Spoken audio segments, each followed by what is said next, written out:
Oi, pessoal! Estamos no 8º episódio do Café com Líder. E hoje é um episódio muito especial, porque eu trago pela primeira vez uma liderança do serviço público. É a Flávia Mendes. A Flávia é superintendente de prevenção social à criminalidade. Gente, o nome é difícil, mas ela vai me ajudar aqui a falar. A Flávia é formada em Direito, ela tem várias especializações na área, e ela também tem um mestrado profissional voltado para a saúde e segurança das pessoas aí que ela fez ao longo desse caminho, que conecta muito com a jornada dela. Ela tem mais de 20 anos no serviço público e nesse processo, então ela conhece desde o começo até hoje onde ela está, que ela lidera líderes que estão à frente de 6 programas focados nessa prevenção à criminalidade aí. E o mais legal do trabalho dela é que o trabalho dela conecta muito com o social, né? Ela trabalha para o governo do estado de Minas Gerais e impacta milhares de pessoas aí com as atividades que ela faz. É muito interessante quando a gente conversou um pouquinho sobre essa gravação, que a Flávia traz da importância, né, de estar sempre bem informada, de estar sempre conectada com os líderes dela, da importância do jogo de cintura político, já que ela está numa área em que as políticas públicas precisam ser implementadas, né? Precisa tirar as ideias do papel e colocar essas ideias em prática. Então é que esse ar muito inspirador que a gente começa esse podcast de hoje. Então pega seu café, pega um pão de queijo e vem com a gente. Flávia, seja muito bem-vinda ao Café com o Líder. Obrigada, Laélia. Estou muito feliz de poder estar aqui hoje. Espero poder contribuir um pouquinho com a discussão. Vai ser muito legal o que vocês vão escutar aqui hoje da Flávia, gente. E para começar, igual a gente conversou aqui, você está no serviço público, numa área de grande impacto social. E o que você enxerga hoje dentro da sua atividade que é o maior desafio da liderança? Liderar é um desafio enorme. Eu já estou no estado há mais de 20 anos e fazer política pública é muito desafiador, porque ele, diferente do corporativismo, né, a gente tem uma articulação política institucional que exige da gente, né, uma parceria muito grande com outras redes, redes de proteção social, e isso é muito desafiador. Mas pensando na liderança, né, de equipes e de grupos, eu acho que um dos principais desafios é a gestão do tempo. Então, todo líder que eu converso, toda pessoa que compõe a equipe sempre vai falar que está com staff, que não está dando conta, que tem mais trabalho do que tempo. E também liderar líderes, né, é muito diferente de liderar executores. Então, eu tenho esse desafio, assim, de uma equipe muito aguerrida, de profissionais muito competentes, e você liderar líderes que precisam fazer tomadas de decisões todos os dias, é muito desafiador. E conta pra gente, eu concordo plenamente com esse desafio, eu acho que quando a gente começa liderando o operacional, quando a gente puxa para o lado de liderar pessoas para ajudar elas no operacional, é mais desafiador. Conta pra gente como que você faz no dia a dia para motivar essas pessoas nessa liderança? Como que você engaja, desenvolve, traz eles ali nessa motivação, para eles conseguirem fazer esse papel, e principalmente porque eu acredito que o desafio de quem está lá no campo e que vai ser o liderado do seu liderado, ele é enorme. Conta um pouquinho para a gente da sua rotina e como que você faz isso hoje. Então, por mais que pareça clichê, eu ainda acredito muito de verdade que a gente lidera pelo exemplo. Então eu acho que esse é o primeiro ponto Acho para que não é motivar. clichê não, eu acho que é muito Realmente. verdade. Então, eu tenho certeza que para motivar a minha equipe, para que todos estejam engajados, a motivação tem que vir primeiro de mim, eu tenho que ser a primeira a estar acreditando, apostando, né. Então eu tento passar isso para a equipe, ser muito verdadeira, muito transparente, inclusive com as minhas vulnerabilidades, com os meus medos, com o que eu não sei ainda, com o que eu preciso aprender. Eu, né, tem um livro que fala sobre, como que ter coragem para liderar, né, assim, e eu acho que é um pouco Da disso, assim. Brené Brown. Exatamente. É a gente, dar conta de também mostrar que somos vulneráveis, né, que somos falhos. Então eu tento passar isso para a equipe, e tento não cobrar nada que eu mesmo não dê conta de fazer, né, assim, aquilo que eu não faço, aquilo que eu não, estou disposta, né, assim, a trazer para o meu dia a dia, para minha rotina, não é algo que também eu posso cobrar da minha equipe. Então eu acho que isso ajuda a engajar. Acho que as pessoas veem também a sua trajetória. Eu procuro ter uma liderança muito próxima da equipe, né, assim, sabe, de identificar a individualidade de cada um, de escutar. O tempo é muito curto, mas o pouquinho de tempo com cada um tem que ser um tempo de muita qualidade, assim, um tempo de uma escuta muito grande, assim, sabe. Então eu tento ouvir mais, falar menos, eu acho que isso são coisas importantes. Sim, eu acho que quando a pessoa se sente escutada, ela se sente pertencente àquele meio, ela sente que ela tem voz. Conta como que você faz esse ritual de acompanhar as pessoas, porque eu acredito que a sua agenda deve ser lotada, principalmente porque além de liderar, você tem que fazer todas as articulações necessárias, todo o acompanhamento de um planejamento. Conta como que você faz essas reuniões, como que você faz os acompanhamentos com ele, quais os tipos de acompanhamentos você tem, que eu acho que esses rituais de gestão são umas coisas que fazem diferença. Eu tento manter algumas reuniões que são periódicas, então eu tenho, por exemplo, uma reunião de alinhamento semanal com a minha equipe. É uma reunião que eu não abro mão, faça chuva, faça sol, ela tem que acontecer. E aí é um momento onde a gente tem ali um espaço para afeto, para estar perto, né, assim, para mostrar que a gente está junto nesse processo, para ouvi-los, mas principalmente para trazer alinhamento, né. Então eu gosto muito de compartilhar informação, não tem nada que vai ficar ali só no meu âmbito, então eu vou sempre trazer, eu vou sempre compartilhar, eu vou sempre dizer, né, o cenário qual a gente se encontra, e ir mostrando o caminho para a equipe, né, assim, que precisa ser seguido. Então isso eu não abro mão, mas eu também tento primar por tempos individuais com cada um. Então, como são 6 programas, é uma gama de informações que passam por mim todos os dias, eu tenho de fato uma agenda bem complicada, mas algo que eu consegui tirar da minha rotina e que facilita muito o meu processo de liderança, é isso que é do burocrático. Então eu tenho pessoas hoje que fazem esse trabalho burocrático, que é uma escrita de um e-mail, uma resposta de e-mail, de um ofício, de agendar uma reunião, de articular um espaço em que essa reunião vai acontecer, de cuidar da agenda. Então isso eu tenho alguém que faz para mim, para que eu de fato consiga estar 100% liberada para a equipe, né, 100% ali disponível para a gente poder construir esse trabalho mais conectado.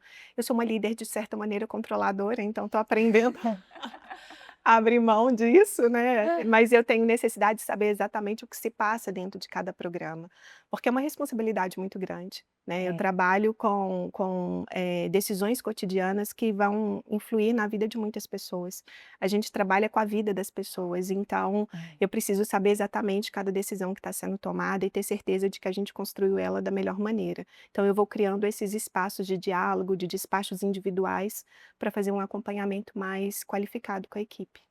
Mas apesar de você achar que você tem esse controle, você também dá autonomia para eles, né. Dou Você autonomia. você sabe até onde você toma decisão, você sabe até onde você dá a decisão para eles, correto?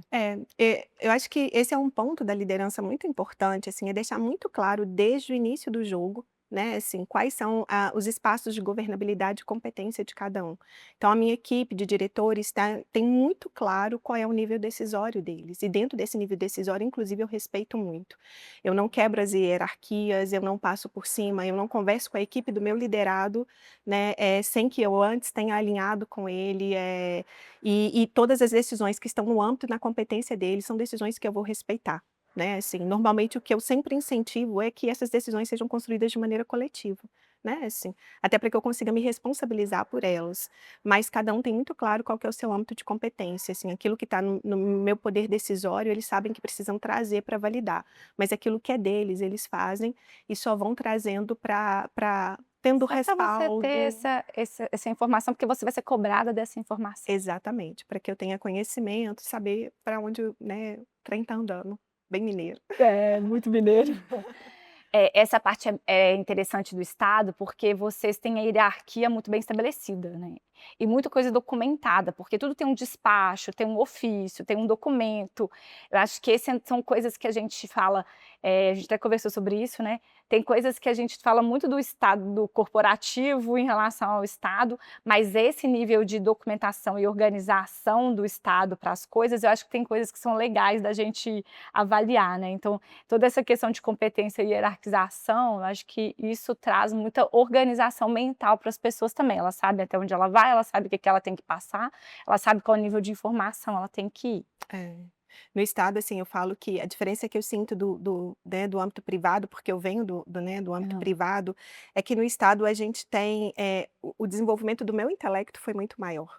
eu preciso produzir muito, então eu não só produzo na prática, na tomada de decisão, na construção dos caminhos, assim, a gente escreve muito, a gente produz muitos livros, a gente escreve metodologia de como esses programas devem ser desenvolvidos, então a gente tem tudo muito registrado, a gente tem indicadores pactuados, né, então toda política pública tem um orçamento implicado nela e eu preciso justificar, né, assim, a utilização desse orçamento, da importância dele, a partir dos resultados dessa política. E aí, é uma política muito ideológica, muito bonita, é uma É. política muito envolvente, assim, porque a gente mexe diretamente com a população vulnerável, a gente vê resultados muito claros dessa política, mas eu preciso mostrar isso em números. Então esse é o meu desafio, ter indicadores de resultados que eu consiga acompanhar. Então está tudo documentado, a gente tem muitos procedimentos, padrões, assim, que precisam ser seguidos. É um desafio, assim, a gente está o tempo todo recebendo WhatsApp, sendo acionada, a gente, né, cobrando informação, pedindo dados do governo federal, do governo estadual, do governo municipal, e o tempo todo eu tenho que devolver: "Olha, por favor, formaliza via sistema, né, do Estado, sistema eletrônico de informação, para que eu consiga deixar um rastro, né, assim, daquilo que está sendo, construído, daquilo que está sendo pactuado", então para a gente é muito importante isso. Isso é uma coisa que é um aprendizado que as pessoas precisam ter, porque como é governo, vocês são obrigados a deixar isso tudo muito registrado, então, não tem como muito burlar. E o que a gente vê às vezes no corporativo, principalmente quando a empresa é menor, é que as pessoas acabam pulando essa etapa que é tão importante, até para uma passagem de resultados, né, se alguém acompanha, se você está descrevendo tudo, deixando tudo muito documentado, quem vem depois pega isso e entende muito mais fácil o que que precisa ser feito, o que que precisa ser continuado, né. E aí você traz um desafio que eu acho que vem muito dessa questão de fazer as coisas. A cada 4 anos, vocês mudam de gestão. Então, esse processo tem que estar tudo muito articulado, porque tudo muito organizado, documentado, porque a cada vez que muda, podem mudar todas as pessoas que estão fazendo parte do Exatamente. processo ali, porque as pessoas vão ser realocadas, os secretários são diferentes. Como que vocês fazem esses processos? Porque você está há 20 anos no estado, então você já passou por pelo menos 5 mudanças de gestão. Exatamente. Como que você faz essa articulação? Como que é esse período? O que que você conta pra gente aí de como é a gestão e a liderança num período de tantas incertezas que é quando vocês fazem essa mudança? A gente prima muito por ter uma política técnica, então eu falo que, a gente tem uma construção, né, onde os profissionais que trabalham na política são pessoas que vieram da ponta, que têm uma formação acadêmica, que têm especializações, pessoas que sabem muito do que fazem. Isso é algo que nos ajudou ao longo das mudanças, né, assim, que a gente sofreu nos anos, assim, que vieram com as mudanças de governo.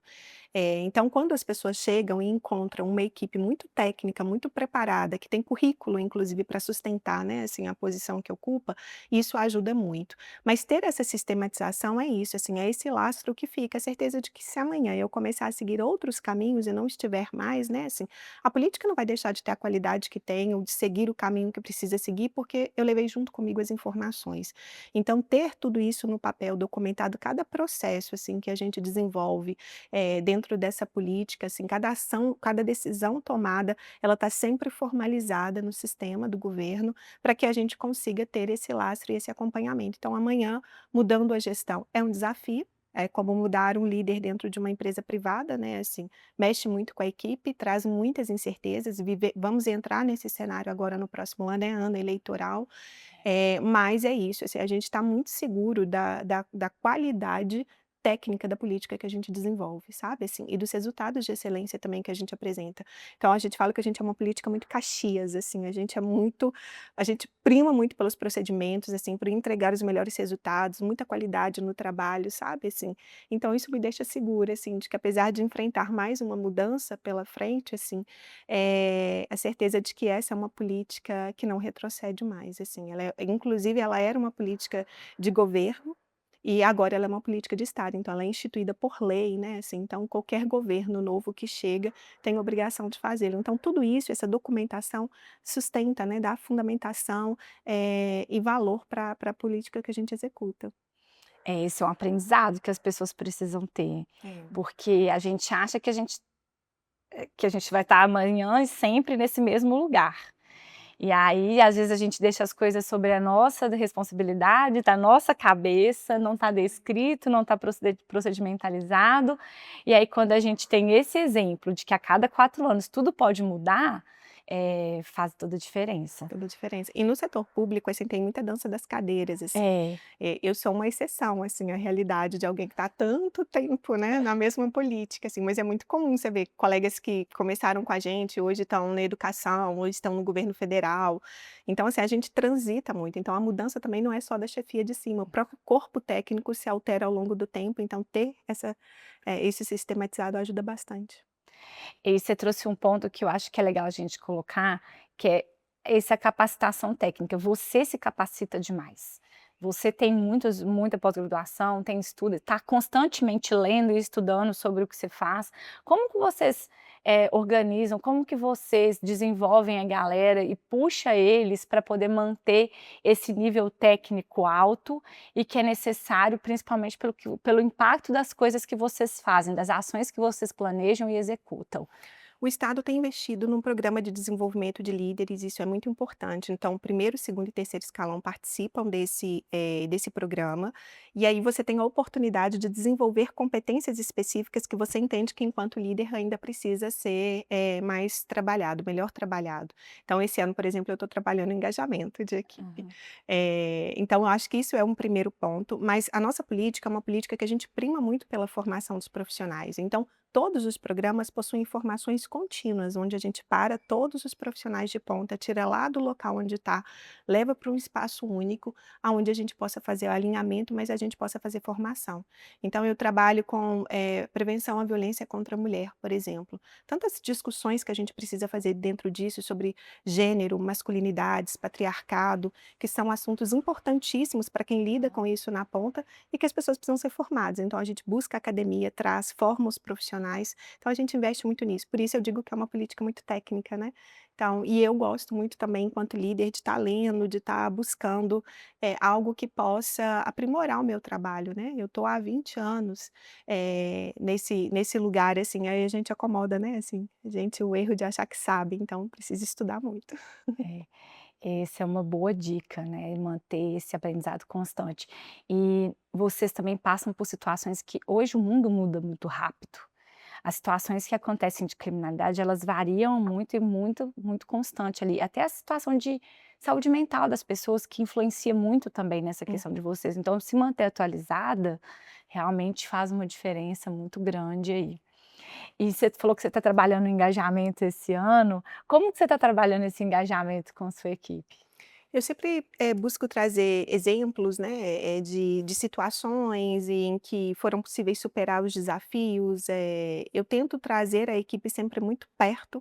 Eu gosto muito de fazer uma liderança com afeto. Eu acho que isso é um diferencial, né, assim, uma liderança com respeito. Então eu lidero, caminhando junto, lado a lado, eu acho que isso engaja as pessoas. E aí eu vejo que o exemplo do líder ele arrasta, né, a equipe, assim. E muitas vezes eu vejo a minha equipe, né, sendo, desejosa de fazer algo ou comprando a proposta que eu coloco, por acreditar simplesmente no que eu estou dizendo, assim, sabe, no valor da palavra, pela relação que a gente construiu. Então, o engajamento é estar perto, sabe, é não fazer, uma gestão de gabinete, é não fazer uma gestão atrás da mesa, né, sabe, assim, eu brinco que a minha mesa ela fica no meio da equipe da operação, isso é um sufoco para mim, porque eu não tenho tempo para respirar, para ir no banheiro, mas é aberto. Qualquer um levanta e senta a hora que quer ali, para a gente poder conversar e pensar os desafios, assim. Então eu acho que é nessas pequenas coisas que eu busco manter o engajamento. Não é num filme que eu passo, não é num livro que eu compartilho, não que essas coisas não sejam importantes, Sim. mas eu acho que o engajamento vem do respeito cotidiano, da valorização das pequenas coisas, sabe. Então eu tenho tentado mostrar isso para a equipe. Isso é muito coerente com uma fala que eu gosto de falar. Eu falo que as pessoas elas trabalham para os líderes, elas não trabalham para a empresa, para o estado. Elas trabalham para quem está ali do lado delas o dia inteiro. Então se você trata elas com respeito, com cuidado, né, com esse afeto que você coloca, você tem equipe com você. Eu concordo com você em todos os sentidos aí nessa fala, eu acho que realmente isso faz diferença ali. E como que você lida com o feedback, né, porque pode ser que as pessoas façam algumas coisas que não estão de acordo com o que você fala, com o que vocês planejaram. Como que você trata esse feedback? Como que ele é feito? Vocês têm um um programa anual de performance? Como que vocês fazem essa parte de dar o feedback ali, o ajuste da rota com a galera? A gente tem um instrumento de avaliação de desempenho no estado, assim, então que ele é periódico, a cada 3 meses, você precisa sentar e aí fazer uma avaliação e dar o retorno para a equipe. Mas eu sempre falo com a equipe que isso é para mim é um momento menos importante, a gente faz muito porque é de praxe, assim, mas eu gosto do feedback do cotidiano, sabe, Hum. assim, de não deixar as coisas passarem. Um dia eu ouvi uma frase, assim, que me marca muito, que diz que o que não se resolve se repete. Então eu não gosto de deixar as coisas passarem, né, assim, teve uma situação que eu senti que houve um desajuste, que me incomodou, né, assim, que eu achei que está um pouco fora da proposta de trabalho, assim, eu não hesito em chamar já de imediato para conversar. E aí o feedback que a gente sempre aprende, né, quando a gente começa a liderar é isso, assim, você começa ali ressaltando os pontos positivos, você vai no ponto central, né, termina reforçando ali as habilidades, enfim, aquilo que a pessoa tem de importante, assim. Mas eu acho que o feedback ele é muito da transparência. Eu já recebi muitos feedbacks, assim, que você sai sem saber Que o que foi foi só para dito. dar, né? Exatamente. Será que a pessoa pontuou alguma coisa negativa? Eu não sei o que foi falado ali. Então o feedback para mim é muito claro, assim, eu gosto de ser transparente. Isso aconteceu naquele dia dessa forma, quando você disse assim, não sei a intenção, mas me senti dessa forma, e eu quero que você pense sobre isso, assim, né, não é a perspectiva de trabalho. Então eu gosto de exemplificar quando foi a situação, em que momento que eu percebi aquilo, de deixar o outro também poder dizer o que que pensa, assim, mas eu falo com que o feedback, os melhores feedbacks que eu já recebi na minha vida, não foram nesses momentos individuais, foi no coletivo. Foi quando o meu chefe falava para mim em todo o grupo ali, ele dizia de maneira geral, mas eu sabia que Era era para para mim, você. né, assim, então eu acho que eu falo isso muito com a equipe, assim, tenha uma boa escuta, né, tudo começa por ouvir bem, né, por ouvir mais do que falar, assim, e acho que no feedback isso faz toda a diferença. Então eu nunca vou para um feedback onde só eu falo, ouvir, em primeira instância, é fundamental, né. É, e feedback é a oportunidade que a gente tem de fazer diferente. Eu falo, se a gente não sabe que a gente está fazendo errado, ou que a gente precisa fazer diferente do que a gente está fazendo, porque errado é tão subjetivo, né? Mas que é diferente do que a gente está fazendo, se a gente não sabe, não adianta, a gente vai continuar fazendo. Exatamente. E Então, eu falo que é importante, assim, para o feedback também nas relações de trabalho, assim, eu gosto de manter relações de muito afeto, mas é importante também que a gente tenha muita clareza dos lugares que a gente ocupa, porque quanto mais afeto a gente tem, mais difícil é a gente poder sinalizar aquilo que não está funcionando bem, né, assim. Então esse é um ponto também que eu gosto muito de sempre marcar com a equipe, a gente tem uma relação de afeto, mas ela é uma relação profissional, né, assim, e deixar aí separar mesmo, assim. É uma exatamente, relação profissional respeitosa. O afeto que você respeitosa. fala é afeto no sentido do respeito. Exatamente. E eu acho também que tudo que a gente conversa com respeito pelas pessoas, a gente é mais escutado também. É, faz mais sentido, assim. E eu vejo muito, as equipes em momentos bem posteriores aos feedbacks, assim, dizendo: "Olha, aquele dia quando você disse isso, ah, naquela reunião quando você trouxe aquela frase, naquela reunião quando você trouxe algum elemento, você fica", né, eu falo: "Olha, Deu fez certo. sentido", né, É. assim, que bom que houve uma escuta. É, e trazer exemplo, né, a pessoa igual você falou, quando as pessoas são subjetivas com a gente na hora que elas dão feedback, entrou aqui e você não entendeu o que que a pessoa tinha para falar. Quando você traz o exemplo e mostra o que que realmente aconteceu, escuta a pessoa para entender o porquê daquela situação, Exatamente. marca, porque a gente nunca mais esquece. Ah, além dessa questão do feedback que você dá para as pessoas, você também precisa dessa constante feedback junto com a sua quem está acima de você, que é o subsecretário, né. Isso. Como que é essa relação, como que você leva porque eu acho que essa é uma estratégia também muito importante, porque vocês têm articulações o tempo inteiro. Foi o que você me trouxe do jogo de cintura político que precisa ter Uhum. ali. Como que você faz esse trabalho todo de puxar isso tudo que você pegou com todo mundo ali e levar da maneira correta? Eu acho assim, tem algo que eu carrego na minha vida, assim, que é muito forte, que é o princípio de hierarquia. Eu tenho isso muito claro. Então eu sei, quando eu falo dos limites da competência, né, até onde é o poder decisório de cada um, eu também tenho muito claro até onde vai o meu e aonde começa da minha chefia. Então eu procuro estar sempre muito perto, né, assim, sempre muito atenta àquilo que, né, a minha chefia tem para me orientar. Eu compartilho muito, né, não tem nada que eu faço que eu vou fazer né, debaixo do tapete ou que eu vou fazer sem o conhecimento. Eu me sinto segura, né, assim, quando a minha chefia sabe exatamente o caminho que eu estou trilhando.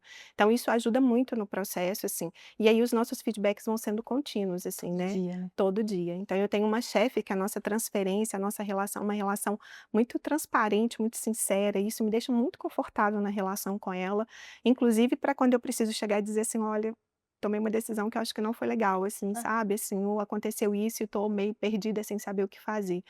Então isso é importante. E no Estado a gente estabelece muitas relações políticas e institucionais, assim, eu acho que esse é um desafio que eu sinto muita diferença também quando eu venho do privado para o público. É. Então o tempo inteiro eu preciso estar articulando com o sistema de justiça, com as forças de segurança, com a rede de proteção social, e aí poder contar com essa chefia abrindo portas, né, assim, nessas articulações. Eu falo que eu sempre também observo muito, né, o cargo com o qual eu dialogo, então eu procuro dialogar com os meus pares dentro das outras instituições, eu respeito muito isso, eu não vou na chefia da outra instituição, quem faz a relação com a chefia da outra instituição é a minha chefia. E eu procuro, manter também essa relação transparente e cuidadosa também, porque eu acho que é um respeito com a minha chefia e é o respeito com o do outro também. Então no estado a gente vai aprendendo um pouquinho disso. Vai entendendo ali como articular em cada situação que você tá, e a cada vez que isso muda deve ser esse Muito desafio de entender todo mundo de novo. construir vínculos de novo. É. E eu queria que você falasse um pouquinho também porque não só da liderança, mas o trabalho que vocês fazem é um impacto social muito grande. Como que você lida com tudo isso, sabe? Eu sei que você entende perfeitamente o impacto do seu trabalho e sei que isso faz brilhar seus olhos, que é um dos motivos pelo qual você está há tanto tempo no estado. Conta um pouquinho como que isso te influencia, como que isso influencia em você, assim, que eu acho que não tem como a gente separar o que o trabalho traz pra gente em termos de sentimentos ali. Fala um pouquinho do que você É. sente com o trabalho. Eu sou muito atravessada pela política, né, assim, que eu faço parte. Eu acredito de fato no que a gente entrega para as pessoas, porque quando eu olho para cada uma das pessoas atendidas nos nossos programas, né, assim, muitas histórias se cruzam com as minhas, né, com a minha história, da onde eu vim, das diversas vulnerabilidades também que eu já tive que enfrentar na vida. Então, eu penso que eu preciso entregar para elas aquilo que um dia eu queria ter encontrado no meu caminho e às vezes não encontrei. Então é uma política que chega ali aonde precisa chegar, chega nos locais aonde muitas outras políticas não chegam, né. Então eu falo que a gente tem políticas dentro das favelas, de Belo Horizonte, assim, onde a gente na maioria das vezes é o vizinho mais próximo daquela pessoa. Então uma mulher que está ali vivendo uma situação de cárcere privado, de uma violência, extrema do companheiro, né, muitas vezes não teve coragem de ir na polícia e nenhum outro serviço, mas ela vai lá no mediação de conflitos, que é um dos programas que a gente tem, porque é o vizinho mais perto, porque ali quantas vezes eu já ouvi as pessoas dizendo que entra ali e fala assim: "Não, aqui eu me senti gente de verdade", né, assim, pela primeira vez na vida alguém me ouviu. Então a equipe faz um projeto com as mães na comunidade, né, assim, e a gente ouve esse relato das mães. Uma vez eu fui muito marcada, assim, a gente foi fazer uma audiência pública em Uberlândia e a gente estava fechando uma unidade de prevenção nossa que tem o Fica Vivo, que é um programa de controle de homicídios, né, de adolescentes e jovens que a gente tem no estado. E aí uma mãe levanta muito emocionada na plateia e fala com o secretário assim: "Secretário, por favor, deixa o meu filho viver. O senhor fechar o Fica Vivo é a única esperança que eu ainda tenho, sabe, assim, para que ele fique vivo, assim, porque, a escola não dá conta mais, eu não dou conta mais, não existe mais nenhum serviço ou uma instituição que está ali para acolher, para amparar, para ouvir". Então, é isso que, sabe, assim, que me motiva a estar, assim, eu vejo resultados que estão ali nos números e eu sou gestora pública, preciso dar conta disso, de apresentar números, mas eu vejo as pessoas, né, por detrás disso, assim. O menino que estava ameaçado de morte, a gente conseguiu, construir com ele uma outra trajetória. Uma mulher que estava vivendo um ciclo de violência, a gente conseguiu romper com ela esse ciclo de violência, sabe, assim. Então, tem um significado real por trás daquilo que a gente entrega. Então eu sou muito afetada, assim, ideologicamente, né, assim, pelo que a gente faz, e talvez seja isso de fato, assim, que me mantém até hoje, né, assim, lá, e eu me entrego muito, assim, eu aposto muito, e eu vejo que as pessoas que estão com a gente lá têm esse mesmo sentimento, né, assim, então a gente tem uma política diferenciada, é uma coisa bonita de se ver. É incrível, incrível de escutar, incrível ver seu brilho no olho, eu sei da sua ideologia toda por trás disso, é muito, muito, assim, parabéns por fazer isso. Eu falo que a área da saúde, que eu sou apaixonada por ela também, ela traz muito propósito, porque é mexer com vidas, e esse seu trabalho também é isso, traz muito propósito, Uhum. que é o tanto do impacto que você traz para a vida das pessoas, o pouquinho de cada um que isso vai transformando ali. E para fechar com essa história muito inspiradora, né, porque a gente ficaria aqui conversando sobre esses programas até para você contar um pouquinho mais, mas para a gente fechar, eu queria que você desse uma dica para quem está começando a liderar ou quer melhorar a sua liderança, da sua experiência. O que que você daria de dica aí para quem está começando agora? Eu tô, né, acabei de ler o livro da Brené Brown, e aí eu acho que eu tô bem ainda impactada por isso, assim, mas acho que um conselho que eu daria é: tenha coragem, coragem, assim, para tomar decisões e saber que você vai errar. Não é que você pode errar, você vai errar, Aham. né, o erro vai fazer parte da trajetória. Eu errei muito, eu caí muito, levantei inúmeras vezes, eu recomecei muitas vezes, assim, nessa caminhada, né, então tenha coragem, assim, coragem para colocar suas ideias, né, na mesa, sabe, assim, coragem para dizer não, para estabelecer limites, para fazer escolhas, mas seja gentil, né, assim, eu vi uma frase no filme uma vez que fala, né, se você tiver que escolher entre estar certo e ser gentil, escolha ser gentil. Então acho que a gentileza, né, assim, cuidado com as pessoas, assim, sabe, por trás de cada profissional, de cada número, de cada mesa, cadeira, tem, sabe, assim, uma vida, uma história, assim, então conheça as pessoas com quem você trabalha, sabe, que você lidera, conheça quem é o filho, quem é o marido dessas pessoas, a história de vida que cada um traz, respeita isso, pergunta como tá as coisas, sabe, assim. Então esse envolvimento com as pessoas, assim, isso faz com que elas, queiram estar perto de você, né, assim. E eu vejo isso no meu dia a dia, assim, eu sinto que a equipe deseja a minha presença, não é uma liderança que sai e fala: "Ai, graças a Deus se foi", né, assim, mas eles desejam, eles buscam, correm atrás, querem estar perto e isso me motiva muito. Então para quem está começando é isso, seja humilde, você não sabe nada, nada, a gente acha que sabe muita coisa, mas a gente não sabe nada, e esteja pronto para errar, porque vai acontecer. Muito bom. Muito obrigada, Flávia, por esse papo aqui hoje com a gente. Gente, a gente fica aí com essa inspiração, assistam, compartilhem. São histórias legais da gente conhecer, principalmente por um projeto que faz tanta diferença na vida das pessoas. Até mais.